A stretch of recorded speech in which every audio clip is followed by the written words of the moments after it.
What's up, y'all? It's your girl Sakina, and I'm back for another Love and Marriage Huntsville review. Now, I am sorry, y'all, that it is late. It's days late, actually, but I was out of town. I went to go see my family, and I don't feel comfortable getting on planes right now, so we had to drive. That's a 10-hour drive, okay? So, yes, this is late, and I'll have my the Shy review coming up shortly after this. But yes, let's get straight into it, okay? So the episode opens at the same place where it ended with Maurice and Martell at the baby shower talking about Martell and Marcel's relationship. So Maurice wants Martell to be the bigger person, but Martell's thing is, I have been being the bigger person, and I've been that way for months until I'm poked. So basically saying, Marcel been taking jabs at him, so now he ready to go. What's that?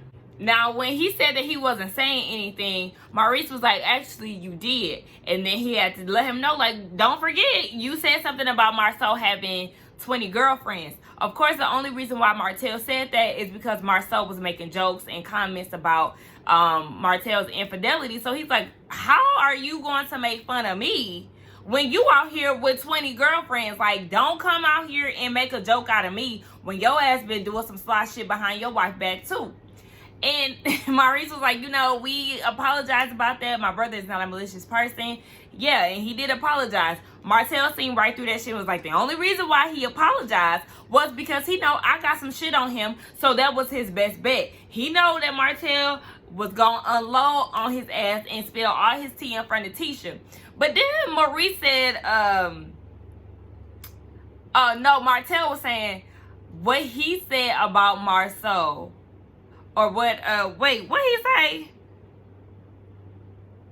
He says that the 20 women comment was different from Tisha saying that he bought a female a BMW and say he never bought a woman a car with the exception of his wife. Now, sir, you lying. Like, okay, if that's what you want to go with, all right. But we know damn well you lying. But listen, I think it's the same. Ain't no difference if you ask me. You made allegations and she made allegations. Boom, there it is. All Martell wants Maurice to do is shut up and eat his food. Like, you need to be neutral. If you want to be neutral, then be that. But don't be caught up in the drama between me and your brother, because that's going to backfire on you. And I'm going to get to talking. Martell is ready to spill all of their business. So it's just like, y'all better steer clear of that man before he rat all y'all out. He the one that's going down. He going to take all y'all down with him. So y'all best bet is to shut up. Now, Martell and Melanie are at the house. They're unpacking all their baby shower gifts. And they start talking about how Kimmy and Marcel, I need damn M's. Kimmy and Maurice are not being shitty friends, and they're happy that they're not picking sides, blah, blah, blah. So then they get into a conversation about their parents. Now, Martell is upset because his dad did not come up to the baby shower. Now, he was supposed to come, but I guess he just did not make an appearance for some reason. And he's like, you know what? We're busy men. We're two busy men. We have stuff going on, but I don't want to feel like I'm pressuring him to be a part of my life. And I understand that. It's only so much reaching out that I'm going to do before I feel like, okay, obviously you're not interested, so I'm just going to fall back. But Mel's whole thing is, I don't want you to give up on your father. I really want y'all to work on your relationship. She mentioned the fact that her and her brother Marcus had a conversation about her and her dad's dynamic. Martell wants her dad around because he is a good role model for the children. Apparently, he has a doctorate degree and all these other things. So he wants Mel to better her relationship with her dad as well. They both come from single parent households, so they want to do better, work on their relationships with their fathers and bring them together. I really did like this conversation that they had amongst each other. It did show that, they could be good for each other if Martell just sits the hell down and put his penis in his pants. Because it just seemed real genuine. So I was feeling that little scene. So then we get Martell. He's out shopping for Melody a push gift. And he invites her brother Marcus. So when they get inside, they're shopping he wants to get a bracelet. But Maurice. Again, Marcus, he wants him to get a new ring. He said he needs to get a thicker ring, so he won't break any type of commitments, yada, yada, yada. The whole symbolism of a ring is no corners, no edges, whatever, like eternal relationships type thing. So Martell is looking like, okay, here this nigga go with this shit. And her brother is upset at the fact that this is happening again. You know, he is hearing things in the media as well, but Martell does not want to talk about that. He feels like this is something in my past. I'm trying to move forward, and I wish that everybody else will too. But it's like, when you embarrass your wife for so long, that is going to be a topic of conversation. People now don't trust you, especially because she has went on and told her family about your cheating. So it's like, you want it to be over, but it's not. It's like, I get it, you don't want to hear the shit, but at the same time, you got to deal with the consequences of all of it. You got to deal with the consequences. Marcus goes ahead and try to read him about the reason why he did what he did. It's because of his childhood insecurities and him having sex with different women, or, you know, his side piece, whatever. The reason for that is to boost his ego. So when he said that, Martell was like, hold on, wait, who said that I had sex with anybody? And then, of course, they went ahead and did the good old-fashioned flashback receipt, and he had a conversation with his homeboys about it. He had a conversation with Mel about it. Like, yes, you openly admitted that you was having sexual relations with another woman. And it's like, why would you even try to cover that up? And that's what Marcus was saying. Like, see, that's what I'm saying. We trying to get you to stop lying. Now, Martell assures Marcus that him and Mel are moving forward. They on a good foot and all of this. He was like, okay, well, you said all of this a year and a half ago at my dinner table, and here we are with the same type of spiel that you giving to me again. And it's like, Marcus, I understand you want to protect your your sister. You know, that's good. As a brother, you're supposed to do that. But if this is the second go round, this is where you just step back. You let your sister handle her issues and figure out what's going on with her husband, because you end up looking like the fool to keep trying to check her husband if he's doing the same things. You just have to let her fall on her face, and then she'll pick herself up when she's ready. Simple as that. Because, I mean, you wasting breath at this point in time. Because, look, you had this conversation with him again, and they on their way to divorce. So, I mean, what? Now, as they're going on to the next scene, they do this damn screen that they did on the first episode, talking about how they tried to reach out to the side chick, but they wasn't able to get a response. It's not that serious for y'all to be doing this. And I hope y'all don't do this every episode, because we don't need that, okay? Spunky Dineva said on his review that he highly doubt that they wasn't able to get a hold of her, because he even had access to talk to her. So if Carlos King and them ain't able to get in touch with her, that's a whole bunch of bullshit. Nonetheless, Martell hops over to Kimmy and Maurice's house. He pulled up because he was in the neighborhood. So they started to have a little conversation. He basically was over there because he wanted to thank them again for not picking sides and trying to remain neutral as far as what's going on with the Scotts and the Holtz, or the Holtz. But before they really got into that conversation, Kimmy brought up the side piece again too. She actually addressed her by her name, and I can't remember her name. I think it's something like Ariel or Ari, something like that. So she addresses her because she was like, you know, Mel is in a happy space, but oh girl isn't. And he was like, wait, hold on, that's a side piece. Basically, like, we don't get to address her by her name. But it's like, you was not addressing her by side piece all this time. Like, I know you trying to do this to appease your wife, but baby, stop the antics. Because when you do shit like this is going to make her mad. And she's going to come back out into the blogs and air you out again. So it's like, you got to chill with all of that. But it seemed like, Kimmy, do you know her personally too? Because, yeah, if you addressing her by her real name, like, is this your homegirl? But I don't know. But they started talking about that. And, they went back into the whole baby shower situation, and Kimmy was saying, you know, look, your girl Destiny, she was offended by me saying that I don't know her. So then Martell, messy ass, started, you know, making all these comments, trying to shade Kimmy. He did say that they have very similar personalities, and he feel like they'll be friends. But he took the time out to shade Tisha too, and said that, you know, they ain't nothing like her, or something along those lines. But I like the conversation that they had. It was good. I like to see that they actually switched it up. Instead of like having the normal pair of people together, they switched it up with Kimmy and Martell. So that is one little part of it that I did like. So Mel is getting her bag together for the hospital. You know, the baby is about to come the next day. She's being induced. Now, this is the time that she also reveals that she is launching a skincare line 5 weeks after the baby is born. Of course, Martell doesn't like that idea because it's so close to the baby being born. But hey, business is business, and you got to keep it moving.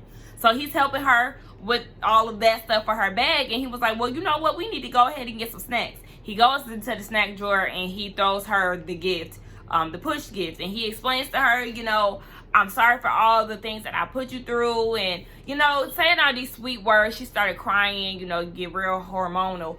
But I I ain't even gonna lie, I like the stuff that he was saying to her, because it was like, it does show that he is having some type of ownership and accountability as far as the wrongdoings that he's done.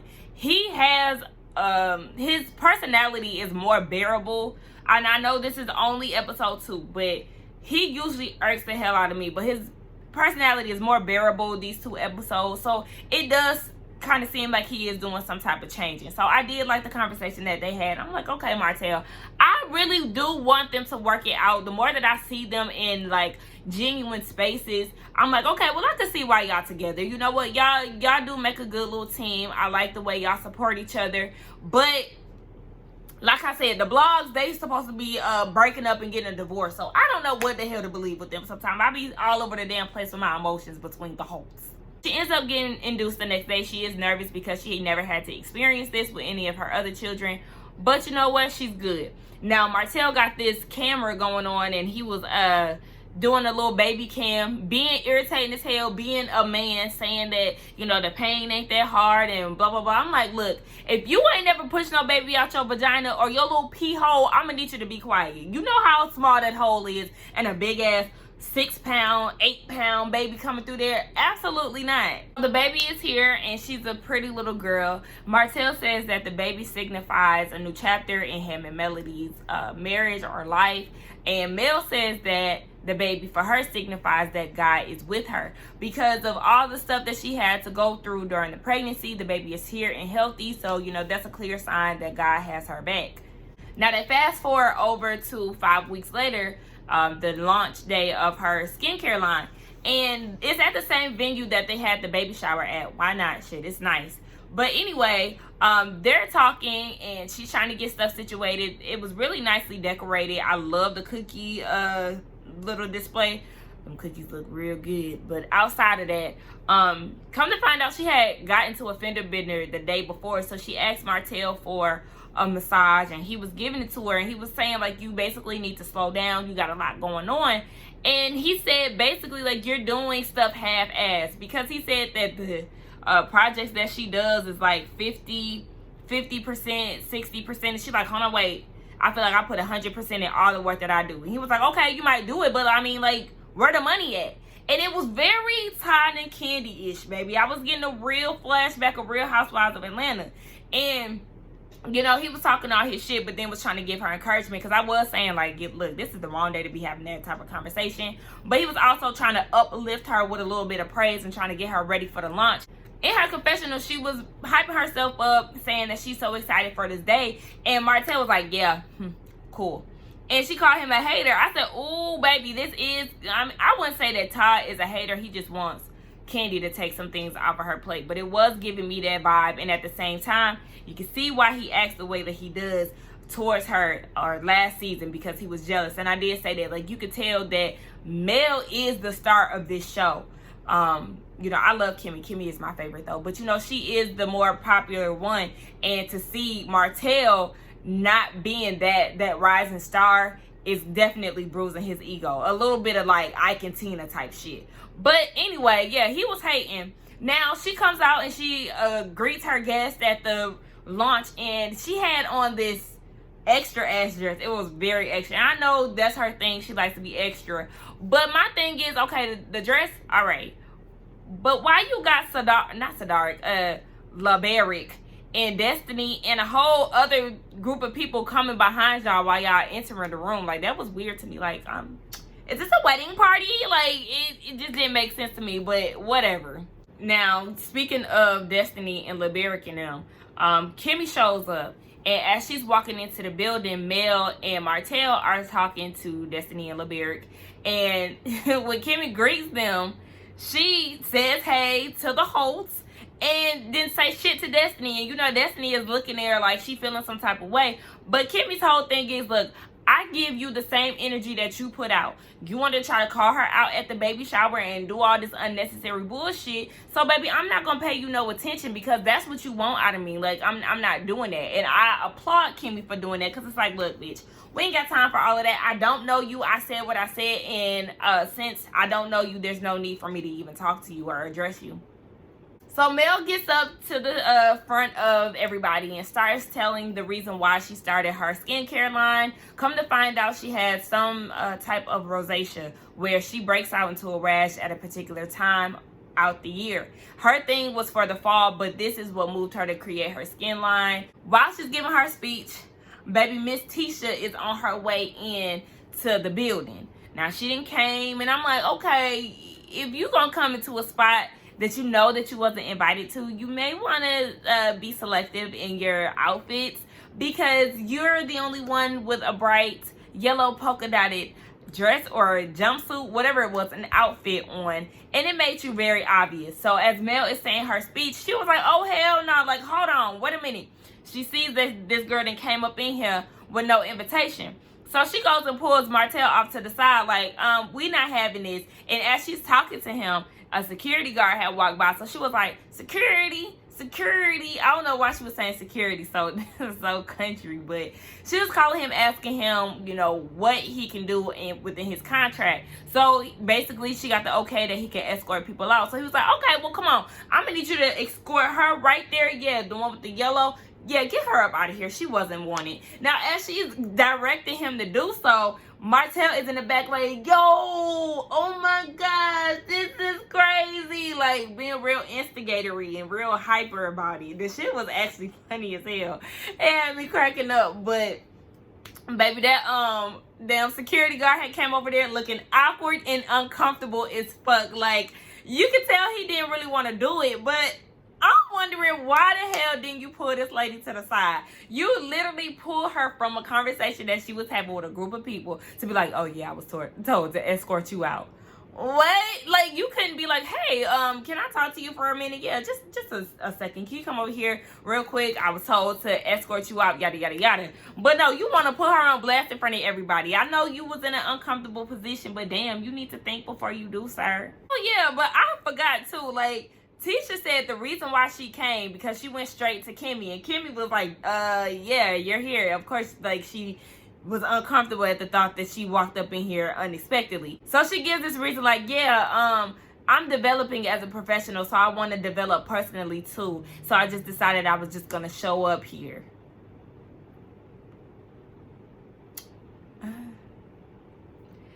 I think that sounds good in your head, but in reality, no. Like, you was just talking shit about her on Twitter. You tried to give her an apology. She didn't take it. Then you go and talk shit or retweet shit passive aggressively or whatever, indirectly on Twitter.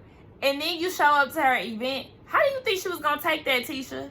Like, Tisha don't really be all the way there. And that's what really be bothering me about her. But whatever. Bottom line, her ass got escorted out, and that was the end of the episode. My thoughts on the episode, I think this was a really good one. It got good towards the end, shall I say. It was alright in the beginning, but once we got to the skincare thing, I was really entertained by that. But yeah, that's it. I do appreciate y'all watching the video. Thank you so much. Please don't forget to like, comment, and subscribe to my channel. I will see y'all in the next one here shortly for the shot. Alright? Bye.